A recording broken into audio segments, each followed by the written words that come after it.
Hi, I'm a terrible thing, and I'm back with another horror review. I recently joined a watch party group and met a ton of other like-minded horror fans, so I want to give a shout out to those guys over at Horror Friends. And we recently watched the movie Vacancy. I saw this movie years ago, actually, so this wasn't my first watch, but it was awesome to watch it again after so long. This movie is an absolute gem. Being so immersed in the horror world, I'm a bit desensitized.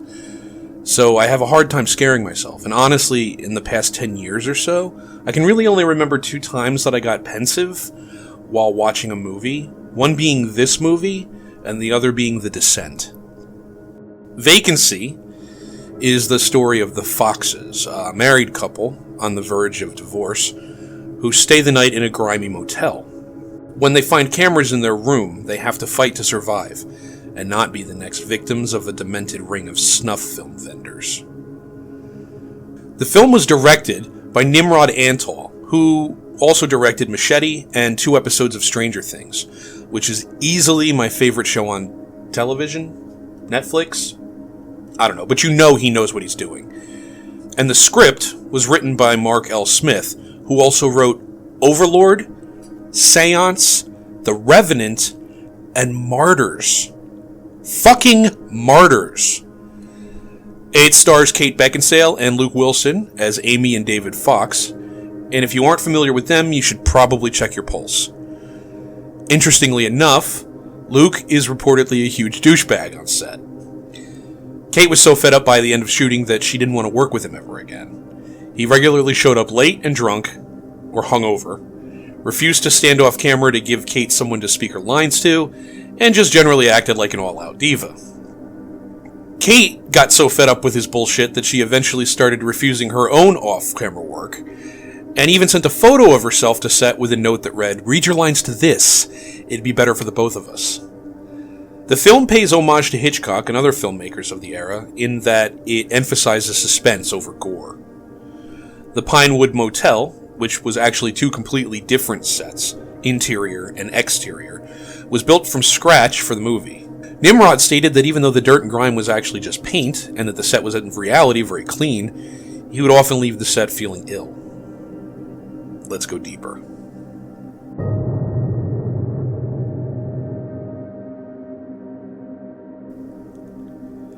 After a family party, Amy and David Fox get lost making a wrong turn in the mountains. The car breaks down, because this is a horror movie. They enlist the help of the creepiest mechanic on Earth, played by the legendary Ethan Embry, who actually probably made things worse. And when they notice that they have no cell reception, because, again, horror movie, they walk back to the garage and find it closed, so are forced to go to a nearby motel to seek help. When they get to the office, they hear screams coming from the back. The manager is obviously watching either a horror movie or porn, but he doesn't even bother to turn it off before coming out to greet them. This classy specimen, played by Frank Whaley, is like Ned Flanders and a child molester met in the uncanny valley. As they get ready for bed, they hear banging coming from the neighboring room. David tells the manager, but he's assured that he and Amy are the motel's only guests. David soon finds a video cassette left in the room's VCR, and what he initially thinks is a horror film turns out to be a snuff film, when it dawns on David that the room in the movie is the one in which he's currently sat. David searches the room and finds hidden cameras, realizing that they're being watched and filmed. The Foxes make a break for the nearby woods, but when they're blocked by 3 masked men, they're forced to go back into the room and lock the door. An apple, which Amy had been eating in the car earlier, mysteriously turns up in the bathroom. David sneaks out to use a nearby payphone, only to find the line redirects to the manager's office and narrowly escapes, before a car crashes through the phone booth. Back in the room, David and Amy hear a truck pull into the parking lot. They manage to attract the truck driver's attention, and it looks as though he's about to be killed by the men, but he turns out to either be working with them or one of their customers. They find a trapdoor under the rug in the bathroom, realizing that this is how someone got in to leave the apple. Only, if one of the killers went back out through the trapdoor, who put the rug back?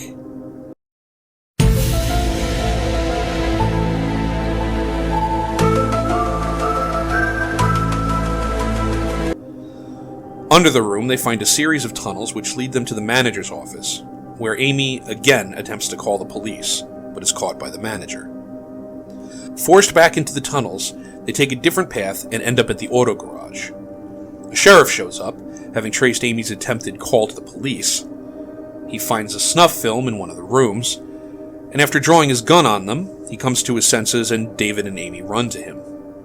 They all attempt to leave in the cruiser, but find the engine has been sabotaged. The sheriff is attacked and killed upon exiting the car, and David and Amy once again hide in one of the motel rooms. David plans to steal a revolver from the office and hides Amy in the ceiling, but he's caught and stabbed when he steps outside. She watches powerless as he collapses, apparently dead. She waits until morning before attempting another escape, finding one of the killer's cars.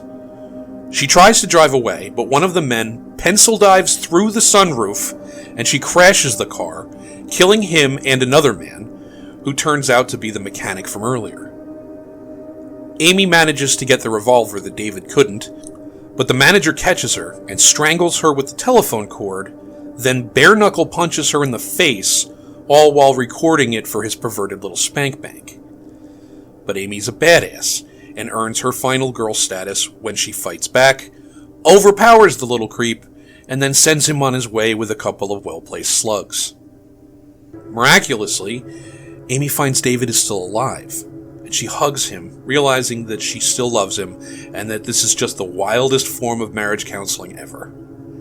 She makes the call to the police and quickly returns to David's side as the camera zooms out for an ambiguous but relatively optimistic cliffhanger. This movie is fantastic. I think I enjoyed it even more on the rewatch, and considering the writer and director, I can't say I'm surprised. I honestly don't know why it's not mentioned more often when people are talking about great horror movies. Thank you for watching. Please like and subscribe, and please join me next week when I'll be reviewing X. Oh God, what have I gotten myself into?